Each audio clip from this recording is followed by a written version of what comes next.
Hello, I'm Mike Sliwa, and I write for the Good Men Project, and I'm going to read my latest essay titled Why We Don't Feel Our Own Demise. Though scientifically speaking, the familiar boiling frog allegory isn't factually true, but it's a wonderful parable to describe so many human circumstances that the myth remains. You know the antidote. It's the story of the frog comfortably enjoying its stay in a pot of tepid water, while presumably a human slowly turns up the heat so incrementally that the frog doesn't notice until it's too late to save its own life. It boils to death. In reality, if not otherwise trapped, frogs will certainly jump out of the pot before it's too late. Intelligent humans, on the other hand, often ignore instinct in favor of rational thought and high-tech solutions. We are the frogs. Global climate change is the water. We may not boil to death, but we will lose so much habitat that we will eventually starve. We don't feel these changes because they're global in scale.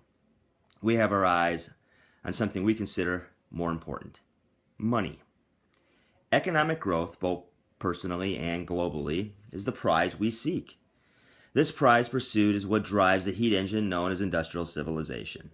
This heat engine is fueled by oil, coal, and natural gas. The excessive use of these fossil fuels has led to climate chaos. Societal chaos will soon follow. In fact, if you're paying attention at all, you'll see that it already has. Those of us soaking in privilege can't feel the water as it gets warmer. Privilege not only numbs us from the heat, but ultimately causes the heat. Our drive towards progress, wealth, and convenience requires fossil fuel use. Simply replacing our fossil fuel addiction with renewable resources doesn't address our addiction to consumption. Our consumption of goods results in the consumption of entire habitats, causing ecosystems to collapse. It will ultimately consume us as well. We need those habitats, those ecosystems left intact to survive. We civilized folks like to think we can solve anything put in front of us. We usually throw ingenuity and technology at any given puzzle. We fail to see that the crisis, the real problems we're trying to solve, were created by the same ingenuity and technology we envision to be our saviors. Solving civilization with civilization's tools is by definition insane. Civilized living itself is the problem. Only when we're willing to confront this fact can we begin to understand the global predicament we face. Once we begin to understand, then we can begin to grieve.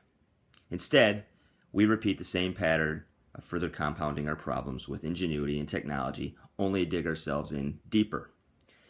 Talking personally now, accepting our predicament may be the most difficult thing you will do in your life. Your ego will fight you the entire way. Accepting death is difficult enough. Accepting imminent death, as if there's any other kind, of every human being on the planet is mind-boggling. If you can get to acceptance, then you will achieve something very few ever experience: liberation. I'm Mike Sliwa. You can find more of my work at michaelsliwa.wordpress.com, or you can order my book, Chasing a Different Carrot, at Amazon. Thank you.